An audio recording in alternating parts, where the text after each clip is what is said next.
Hi, everybody, and welcome to Deeper. This is kind of a new thing that we're trying to do where we thought, while we're all kind of in our current situation and we're quarantined to our houses, how cool would it be for us to take a book of the Bible and study it together? And so that's actually what we're going to be doing. We're going to start with the book of Philippians.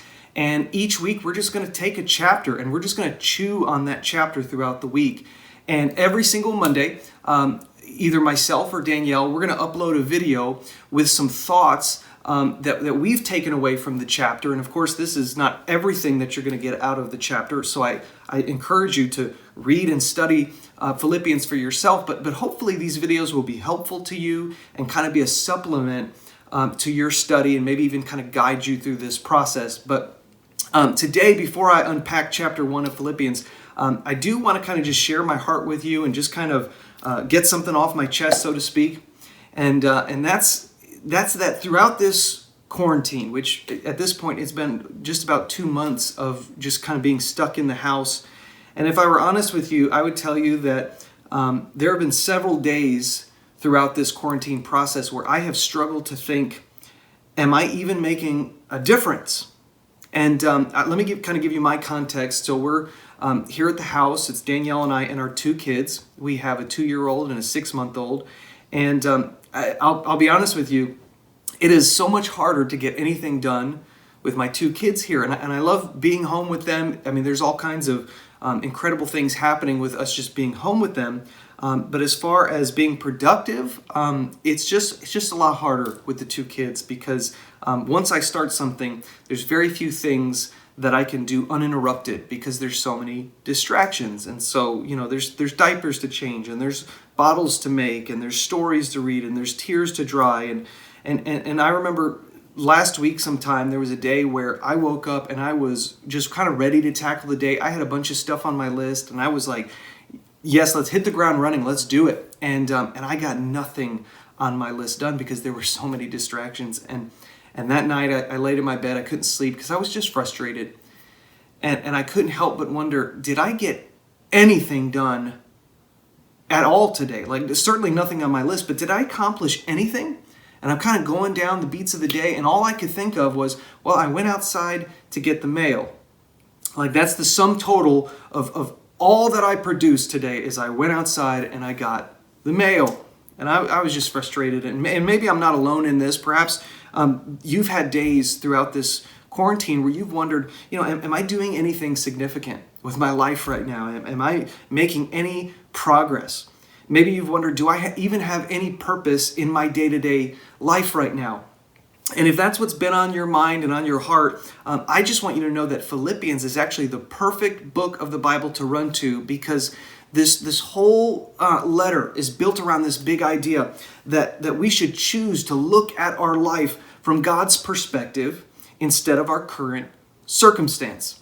And I think we can all agree that we are kind of going through some pretty unique circumstances right now. We've been quarantined for months now. Many of us, we haven't been able to leave our house. A lot of us, we can't go to work right now. Some of us have been laid off of our jobs.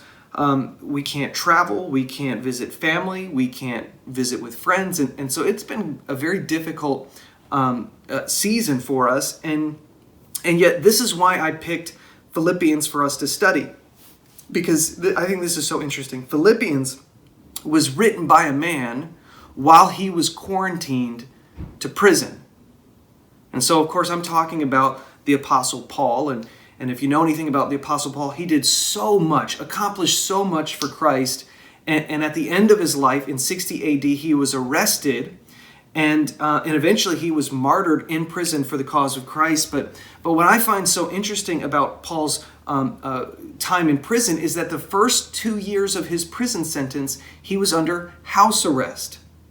Okay, does that sound familiar to anybody? Can anybody identify with that right now?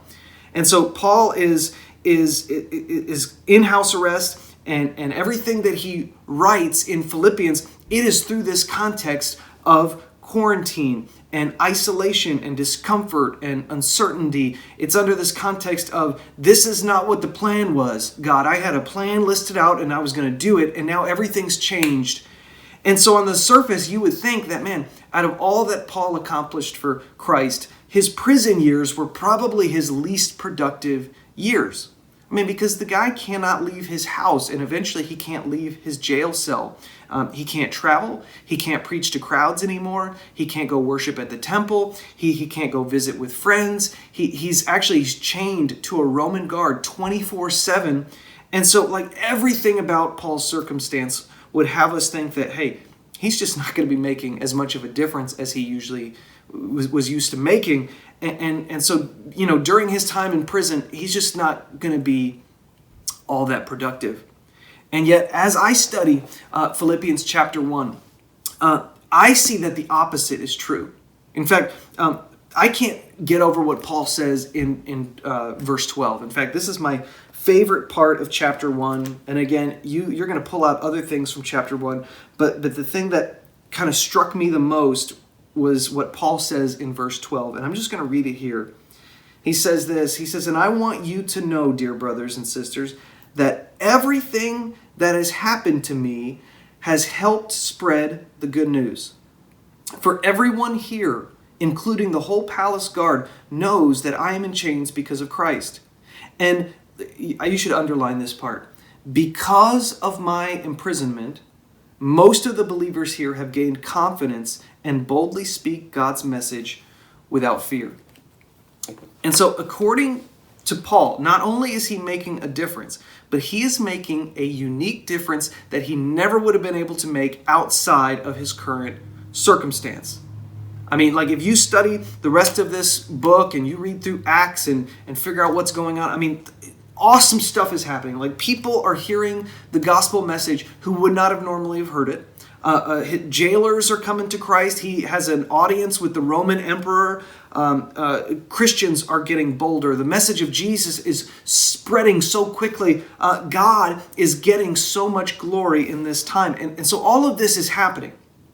But the only reason I think that Paul is able to recognize that this is happening is because he's choosing to look at his situation from God's perspective instead of his own. You see, because I think if we were in Paul's situation, and I think more than ever we can identify with it at least a little bit, it would have been so easy for him to focus on his limitations, right? I'm not able to leave my house, so I can't really make a difference. And I can't preach to anyone anymore, and so, what am I doing with my life? And I can't travel around to different churches. I can't escape this Roman guard who I'm chained to 24/7. Let's make it personal. I can't get anything done in my day-to-day because I'm homeschooling my kids, and it's taking up all that time. I got laid off of work, and so now I just feel like I don't have any purpose at all. There's no meaning to my life, or I'm isolated and I'm lonely, and because of that, I just don't even want to get up out of bed because I don't even know what I'm going to do today. And it's so easy, I think, for all of us, myself included, to focus on our circumstances, especially right now. But what I think that we can take away from chapter 1 in Philippians is this, is that God can use us even while we're quarantined. That he can still use us. And so, yeah, most of us right now, we're quarantined to our homes, but I want you to know that has zero impact on the degree to which God can and will use you if you allow him to. And so I guess one of the takeaways that we could take from chapter 1 is, like, what if we decided just together, collectively, to look at our quarantined life from a different perspective? What if we decided to stop focusing on our current circumstances? What if we decided to respond to all the uncertainty in our future with just an unwavering trust in God? Say, yeah, I know I can't see the future, and I know I don't know how it's all going to unfold, but I'm choosing to trust God in the middle of all this because I know that he's in control. And I don't know if you've thought about this, but maybe God is actually trying to do something new through you that he was never able to do outside of your current circumstance. I don't know what it might be for you. I do know this. I do know that right now the gospel is reaching people that it's never been able to reach before. People are way more sensitive to the message of Jesus than ever before. I know that people who would have never darkened the doors of a physical church building, they're watching services online and people are getting saved. So like God is active. Things are happening. Like God is accomplishing much, and I know that he wants to accomplish something through you. But I do know that if we're not careful, if we choose to kind of focus on our current circumstance and our current situation and our current limitations, I think that we're going to miss what God wants to do through us and in us during this time. Because I think if Paul chose to focus on the limitations he had in a prison cell or under house arrest, he would have missed all that God was currently doing in his situation. And so that's really my thought, and I hope that encourages you.